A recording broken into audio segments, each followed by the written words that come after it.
Good morning po sa lahat. Good evening naman sa ibayong dagat. At dyan sa lugar sa Middle East ay good afternoon naman po.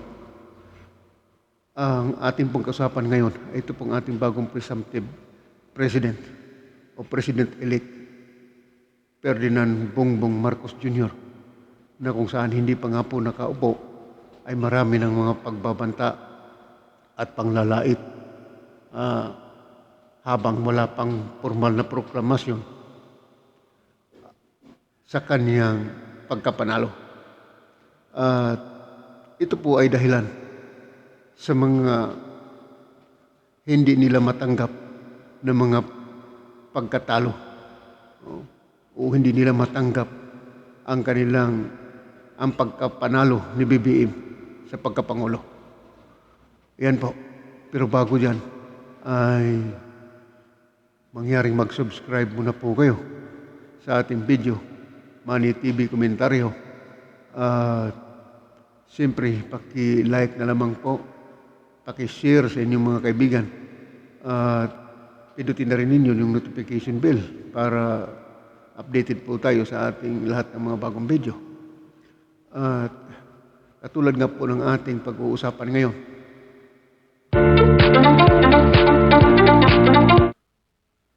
ay isa ito sa dahilan na ang mga tao, lalo na doon sa mga Pinklawan, ay hindi nila matanggap ang pagkapanalo ni BBM sa pagkapangulo. Bagamat natandaan natin na ang mga taong ito ay takot na makabalik ang Marcos doon po sa Malacanang o sa kapangyarihan. Sa lupo ng 35 years to 40 years na kinukutya ang mga Marcos at sinisiraan hanggang sa ngayon na nagpakita ng kalakasan ang taong bayan upang ibalik ang Marcos sa kapangyarihan, ay hindi nila po matanggap ang pagkapanalo ni Marcos. Kaya ngayon mga kababayan ay nanalo na sa pagkapangulo at hindi pa nga nakaupo ay marami ng mga batikos at mga banat na naririnig natin dyan sa lugar ng mga kakampon, mga kababayan. Isa na dyan ay itong kampo ni Robredo na kung saan hanggang ngayon ay hindi pa talaga nag-concede. Isa sa mga pinakamahirap na ginawa ni BBM ay itong tumakbo siya sa ilalim ng batas o 1987 Constitution nga ginawa ng mga Aquino noong 1987. Alam niyo mga kababayan ay ang pagtakbo ni Marcos ay batas ng mga Aquino noong 1987 noong nagproklama si Cory Aquino ng revolutionary government. At dito mga kababayan, sa kabila ng mga batas na yan, ay hindi po kinukustyon ni Marcos yan. Tumakbo siya bilang Pangulo at sa kabila ng maraming atake sa kanya, ngayon po ay nagtagumpay. Yan po lamang ang ating isipin na hindi po talaga kasanayan na batas ni Marcos itong 1987 Constitution, kundi batas ito ng mga dilawan. Pero ipinanalo niya po.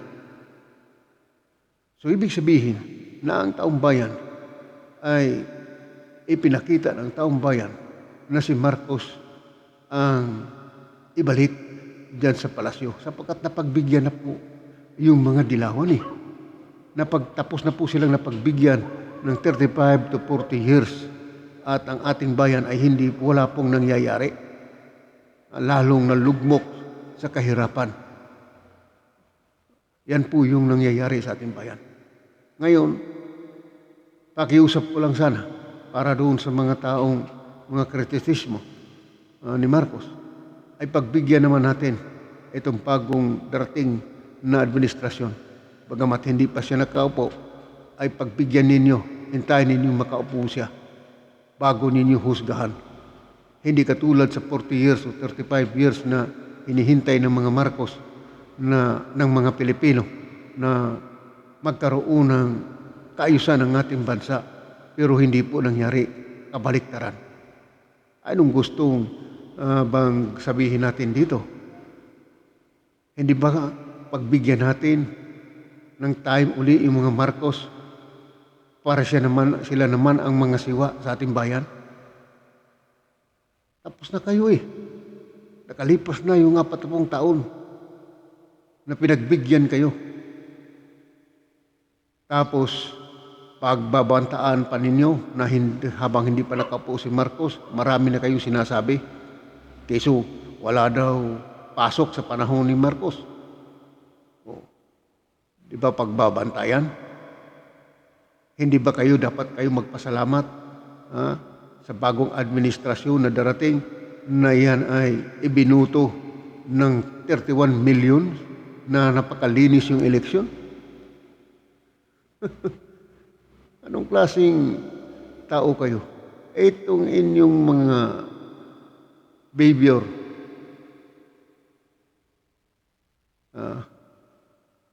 alam na po ng taong bayan yan. Kaya nga po, nanalo si Marcos hindi lamang sa landslide sa eleksyon, kundi tsunami na. Hindi na po landslide yan, tsunami. Ayan po, yun po yung katotohanan dyan. Sa kanyang pagkapanalo ay maraming kritisismo. Ito mga kritisismo na ito. Agad ang bumanat sa kanyang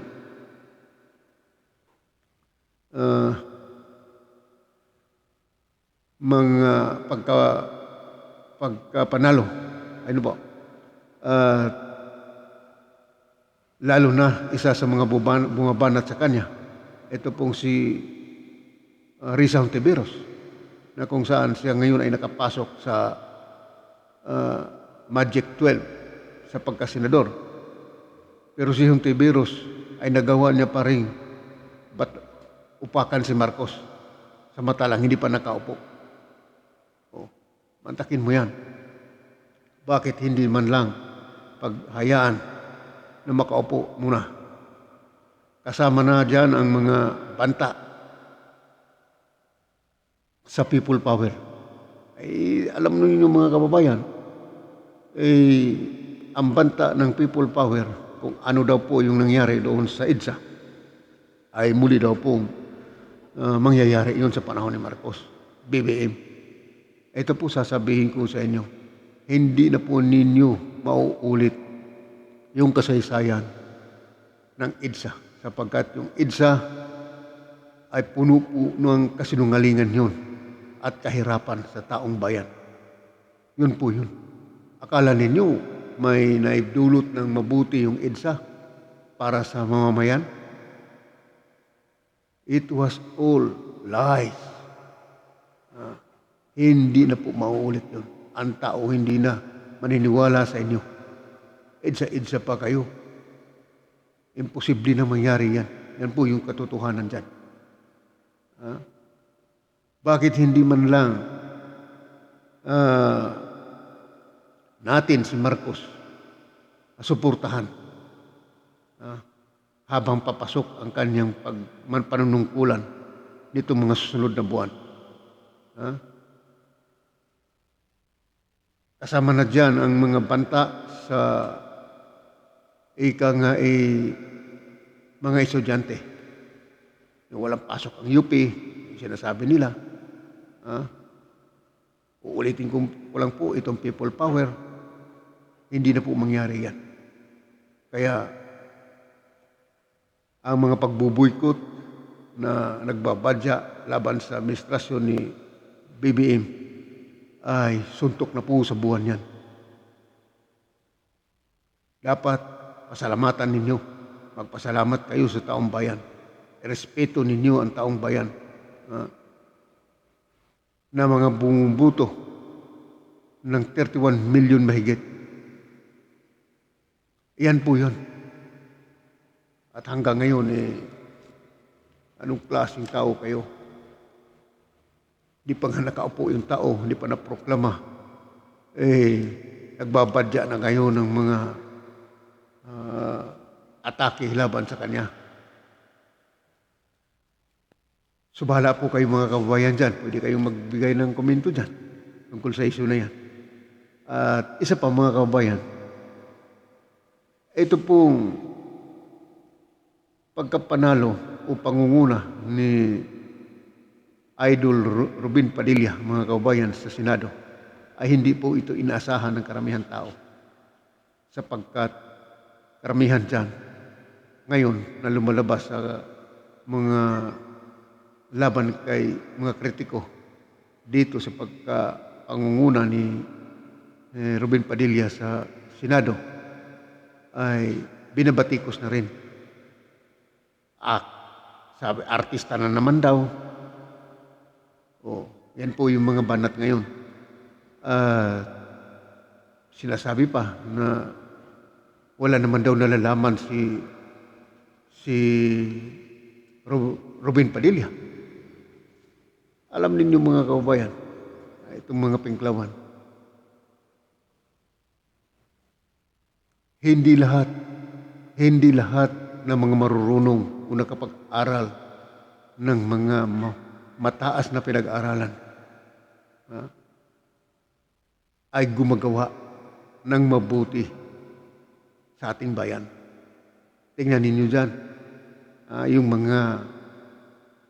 mayroong mga tinapos dyan na matataas ang pinag-aralan sa Senado. Hindi ko nababanggitin ang pangalan. Pabalik-balik lang dyan sa Senado. Pero anong nangyari? Nagnanakaw lang. Maraming senador dyan, pabalik-balik lang, nagpalaki lang ng tiyan. Pero wala pong nagagawang mabuti. Nagnanakaw lang. Pero ito si Robin Padilla, bago man tumakbo ito ng senador,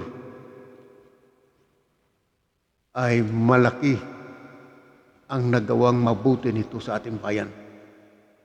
Lalo na noong 2016, kung natatandaan ninyo mga kababayan, ito pong si Robin Padilla ay isa itong contributor o siya yung nagbibigay daan ng peace talks dyan po sa Muslim Mindanao para magkausap lamang ang gobyerno ng peace talk laban po sa Muslim Mindanao mga kababayan. Sa mga rebelde nating mga kapatid ng Muslim dyan. Natandaan ba ninyo yan? Sinong mga taong, mga dakilang Pilipino dyan na kayang gawin yung trabaho ni Ruben? Na makipag-negotiate dyan sa rebuilding Muslim dyan sa Mindanao. Sige nga, mag-comments po kayo dyan tungkol sa issue na yan mga kababayan. Ang alam ko po wala, hindi kayang gampanan yan. Lalo na dyan sa mga kakampon. Sino po bang yung mga malalaking tao dyan sa gobyerno na kayang humarap at makipag-usap dyan sa mga rebuilding Muslim sa Mindanao? Si Robin lang po, Padilla, ang nakakagawa niyan. Tapos sabihin ninyo walang alam si Robin? Huwag ninyong isipin, huwag ninyo ipagmagmalaki yung inyong natapos na pinag-aralan. Ang alam lang ng mga natatapos na mayroong mga matataas na pinag-aralan dyan na nagbalik-balik lang sa Senado ay nagnanakaw lang.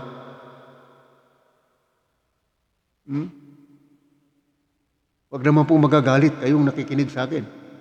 Sinasabi kulang po yung katotohanan na ang ginawa ni Robin Padilla, walang sinumang ibang Pilipinong malalaki dyan.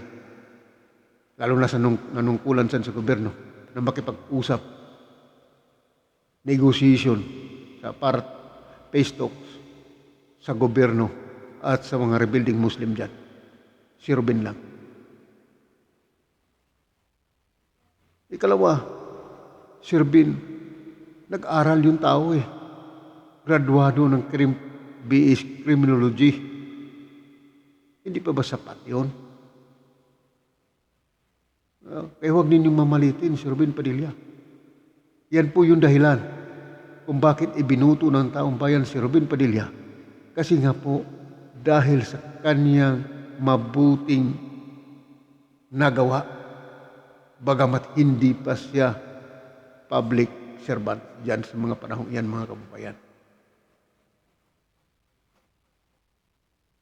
Nag-aral siya, graduado.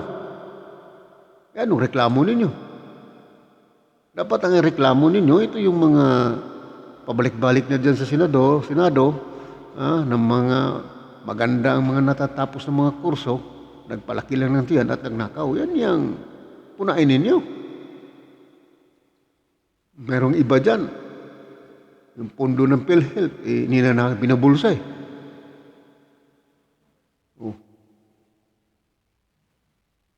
Kaya, etong pagkakataon ni Robin, na papagbigyan siya, na maglingkod sa ating bayan.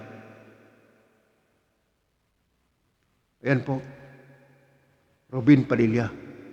Kaya nga po ibinuto ito ng taong bayan dahil nga sa magandang nakita ng taong bayan ang kanyang ginagawa na mabuti.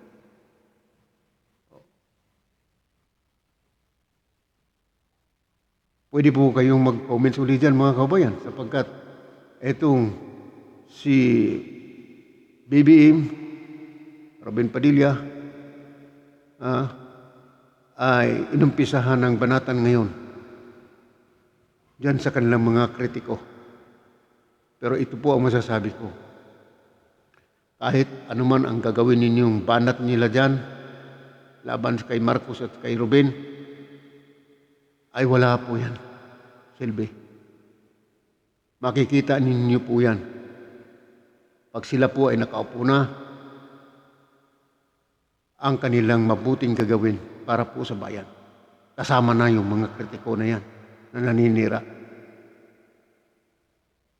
So yan lang muna mga kababayan ang ating sasabihin at hanggang sa susunod po na video. God bless all.